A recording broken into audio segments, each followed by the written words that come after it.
There have been people when you've been in the public eye that haven't, I think, taken necessarily good care of you when you were on camera. You've got something on your chin right here. I'm going to tell you and let you wipe it off there. There have been times when you had something on your face and somebody didn't tell you. Yeah, I remember that. If that's what we're going to worry about, we're in deep trouble. Right.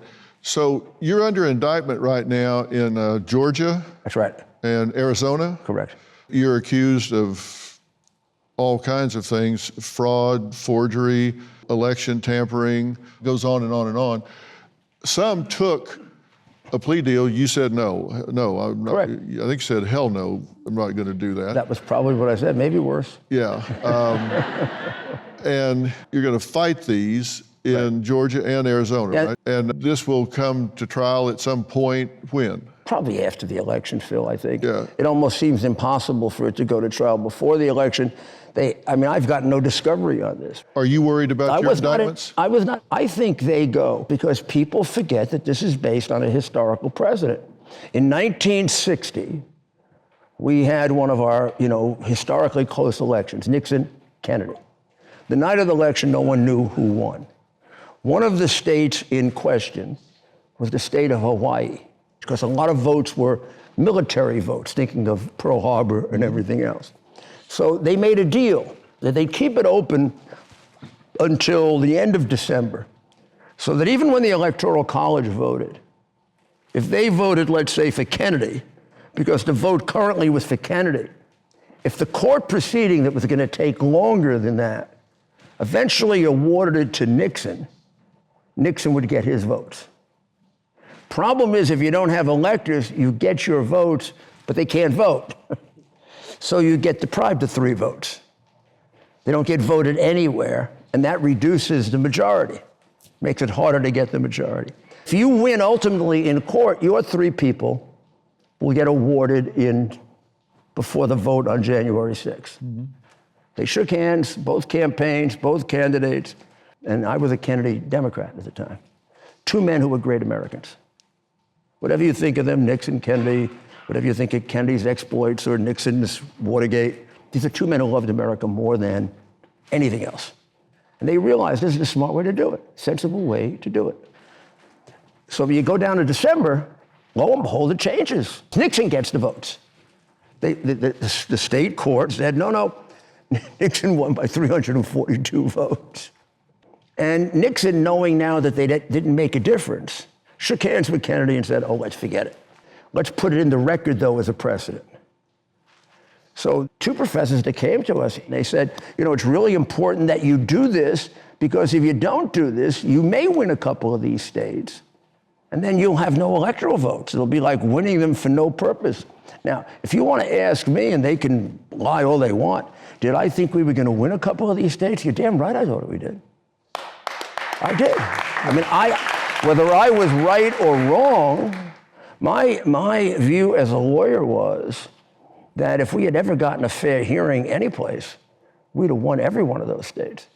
I know the one place we got a fair hearing was the Georgia legislature. No one wants to read the report from Senator Litton after 132 witnesses that Trump won Georgia by over 10,000 votes.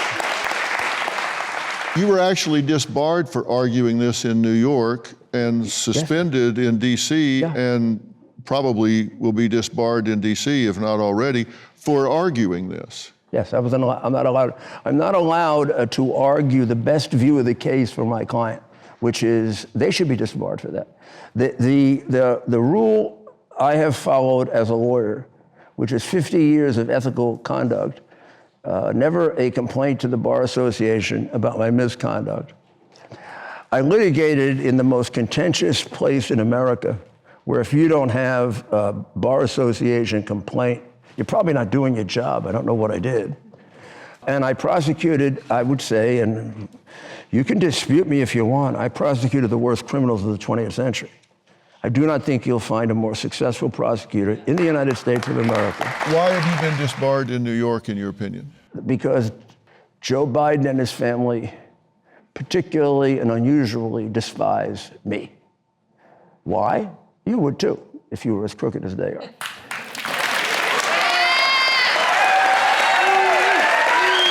For years, I told you, I met Joe in 1981. He was introduced to me by my chief of staff as, you got to go over and meet him. He's the ranking Democrat on the Senate committee. Your job as Associate Attorney General is to get 170 U.S. attorneys and U.S. marshals nominated and approved by the Senate in 1 year. He's the kind of guy you can swing over. He's bipartisan. And Jeff said, I always liked him. We had a good relationship. One thing to warn you about, you can't believe how dumb this guy is. Nicest guy, dumb as hell. But he's the nicest guy, great jokes. But you are going to come away with a lot of meetings with him saying, how can somebody be that stupid? I know it's a joke, it's not meant to be. All of what I just told you is absolutely true. So I always thought of him as a chameleon, not evil, but he'll do anything the party. If the party puts in front of him, say that Star Wars is terrible, which turns out, of course, to be the savior of Israel. That's Iron Dome. Joe Biden was the biggest opponent of Star Wars. That's probably one of the dumbest things to have opposed. I once sat down and tried to explain to him, because I liked him. We would go to have drinks together, eat together. I would say to him, Joe, if an airplane can hit a missile in the sky and take it out, it can do that, right? Yes. And sometimes a missile can hit an airplane in the sky. Right. Why does that happen? Because one is faster than the other. I said, well, suppose we're just so much damn smarter than the Russians that we can always produce missiles that are faster than their planes. Could we take them down? Yes. He said, but that's not what it is. It's Star Wars. I said, no, that's a movie. This is what actually happens. I don't know if he was being stupid or if he was being political. He refused to acknowledge it. But of course, that's what it is. It's a question of superior design, staying ahead of your enemy. But he never understood it. And let me ask you about this. You said 50 years of practicing ethically and bringing down some of the worst criminals in our country's history. And there's no question about that. You were the first one to use the RICO Act against the mafia. Some of these guys wound up getting 100 years in prison. Right. That's what I mean about, there's two people sitting here. But in 1987, you also had prosecutors that went in and arrested and perp walked 3 traders on Wall Street, Wigton, Tabor, and Freeman. One of them, you actually put in cuffs and walked off the trading floor. And these guys, 2 of the 3, never had any charges filed against them. But yet it ruined their lives. And you said in '89 in a press conference when you were leaving as U.S. Attorney for the Southern District, yeah, if we'd have known what we now know, probably wouldn't have approved that. Was that a publicity stunt? Was it an overreach? Were these overzealous young prosecutors? How did that happen? Yeah, it's a little of all those things. It was, one, it was not an order to handcuff him. No one planned out in advance handcuffing.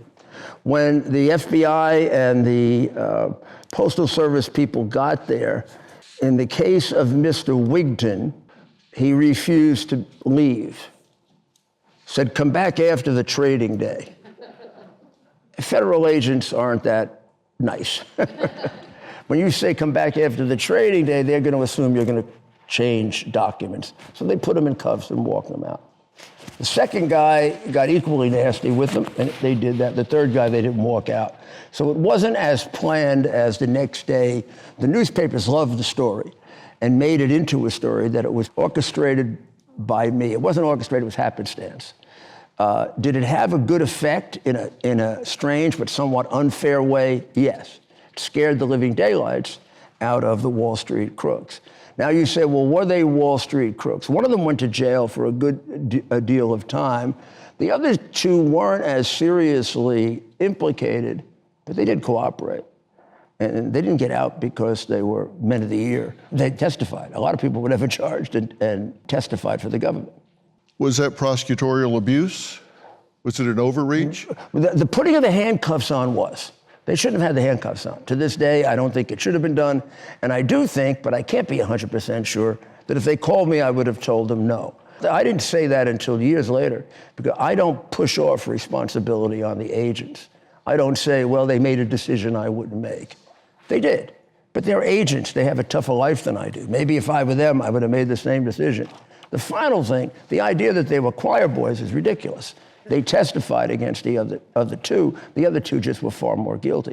We ended up putting 14 people in jail in that investigation.